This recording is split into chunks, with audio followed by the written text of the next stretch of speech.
संतोष देशमुख हत्या प्रकरणामध्ये सहभाग असल्याच्या आरोपावरून वाल्मिक कराडवर मोक्का लावला गेलेला आहे। गेल्या अनेक दिवसांपासून सुरू असलेल्या संतोष देशमुखांच्या कुटुंबियांच्या मागणीला यश मिळताना दिसतंय। पाहूयात त्याच संदर्भातला हा रिपोर्ट।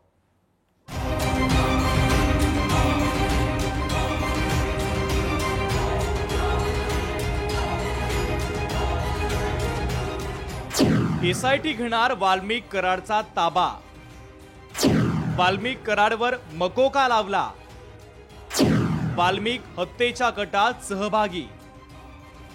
बीडच्या मस्ताजोगमधील सरपंच संतोष देशमुखांच्या हत्येच्या कटात सहभागी असल्या प्रकरणी वाल्मिक कराडवर मकोका लावण्यात आलाय। 14 दिवसांच्या कोठडीनंतर आज केस कोर्टात वाल्मिक कराडला हजर करण्यात आलं। यावेळेस सरकारी वकिलांनी वाल्मिकच्या कोठडीची मागणी केली, तर वाल्मिकच्या वकिलांनी त्याला विरोध केला। सरकारी वकिलांचा युक्तिवाद नेमका काय होता ते पाहूया। कराडच्या सांगण्यावरून घुले अवादा कंपनीत गेला, कराडनं अवादा कंपनीत धमक्या दिल्याची माहिती। वाल्मिक कराडच्या नावे विदेशात मालमत्ता आहे का याची तपासणी करावी लागणार। वाल्मिक कराडनं पैशांची मागणी केली होती। 10 दिवसांची सीआयडी कोठडी द्यावी, हिंसाचारात हातपाय तोडण्याची धमकी, हिंसाचार करण्याची धमकी दिली। कराडकडून अबादाच्या अधिकाऱ्यांकडे पैशांची मागणी। दरम्यान वाल्मिक कराडच्या वकिलांचा युक्तिवाद नेमका काय होता तोही पाहूया। कराडच्या सांगण्यावरून घुलेंनी धमक्या दिल्या, तर तेव्हा गुन्हा का दाखल केला नाही?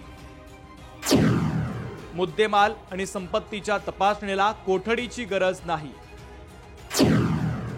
पोलिसांनी एवढ्या दिवसात काय चौकशी केली? सीआयडी चौकशीची गरज नाही। सीआयडी ऐवजी न्यायालयीन कोठडी द्यावी। वाल्मिक कराड याला जाणीवपूर्वक अडकवलं जात असून वाल्मिक कराडच्या विरोधात षडयंत्र रचलं जातंय। माध्यमांमध्ये नाव आल्यानं कराड यांना गोवलं जात आहे। कुणालाही त्या हायगाई करायची नाही। जे दोषी असतील, जे कुणी त्याच्याशी संबंधित असतील, कुणीही असलं तरी त्यांच्यावर कारवाई करायची। वास्तविक यंत्रणा पोलीस यंत्रणा पोलिसांचं काम करते, सीआयडी मार्फत करते, एसआयटी मार्फत करते। मुख्यमंत्र्यांनी विधिमंडळामध्ये जाहीर केल्याप्रमाणे संतोष देशमुख हत्या प्रकरणातील सर्व आरोपींवर मकोका लावण्यात आलाय, तर कृष्णा आंधळे हा आरोपी फरार आहे। तर ज्या आरोपींवर मकोका अंतर्गत कारवाई होणार आहे ते पाहूया। पहिला आहे सुदर्शन घुले, सुधीर सांगळे, कृष्णा आंधळे की जो फरार आहे, जयराम चाटे, महेश केदार, प्रतीक घुले, विष्णू चाटे, सिद्धार्थ सोनवणे आणि आता वाल्मिक कराड। एसआयटीनं या ठिकाणी त्यांचं काम दाखवलंय आणि त्याच्यामध्ये मला वाटतं कोणत्या गुन्ह्यात त्यांना घेतलंय, काय घेतलंय हे मला माहिती नाही, परंतु आता ह्याच्यामध्ये कोणालाही सोडणार नाही। माननीय मुख्यमंत्री महोदय आणि उपमुख्यमंत्री महोदयांनी पहिल्या दिवशीपासून जी भूमिका घेतली होती की कठोर कारवाई केली जाईल आणि कोणालाही सोडलं जाणार नाही, त्याप्रमाणे जे जे कोणी ह्याच्यात थेट किंवा अप्रत्यक्ष जे कोणाचा सहभाग असेल त्यातला एकही माणूस सुटणार नाही। केस कोर्टामध्ये वाल्मिक कराडला 14 दिवसांची न्यायालयीन कोठडी सुनावण्यात आली आहे, मात्र त्याच्यावर मकोका लावण्यात आल्यानं सीआयडी त्याचा ताबा मागू शकते, तर कोर्टानं विशेष तपास पथकाला वाल्मिक कराडचा ताबा देण्याचे आदेश दिले आहेत।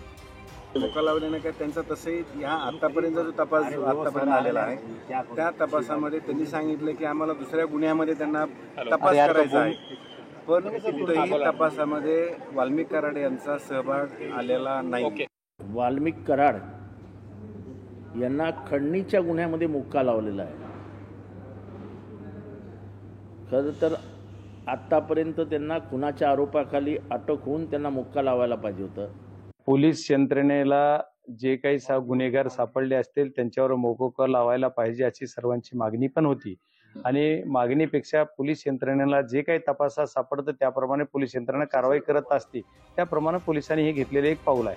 वाल्मिक कराडवर खंडणीचा गुन्हा दाखल आहे। संतोष देशमुख प्रकरणातील आरोपी हे कराडशी संबंधित आहे, त्यामुळे वाल्मिक कराड आणि 7ही आरोपींना समोर बसवून संतोष देशमुख हत्या प्रकरणातील वाल्मिकची लिंक सीआयडी तपासणार असल्याची शक्यता आहे.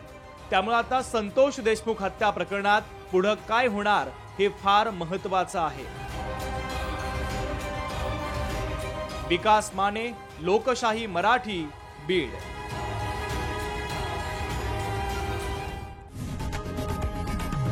लोकशाही मराठी ऐका, पहा, जागरूक रहा.